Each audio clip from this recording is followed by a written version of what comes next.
report, no? In terms of the halal market, halal value chain. So from the food, including the Islamic finance. Kanina, na-present kanina ni Madam Intan yung bond value. No? So by 2025, it is expected that the entire halal industry will reach $9 trillion US. That includes, malaki yun, bulk of the data is really on Islamic banking and finance. In the Philippines, hindi pa po natin ito natatap masyado, pero little by little, yung sinabi ni Madam Intan din kanina that the main bank is now opening the Islamic window here in the Philippines in Zamboanga.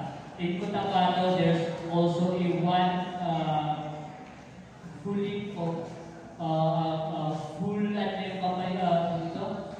yung bank na yun.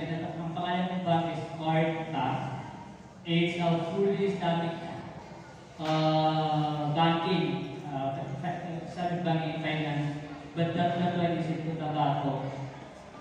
We are tinitigawan natin ngayon would be the conventional banks, popular conventional banks in the Philippines, who would want to explore also setting up a Islamic window for example, sa BDO, BPI, hopefully if they can operate Islamic window to support the Philippine halal industry, because when we discuss the investment part of halal, kailangan din po may take into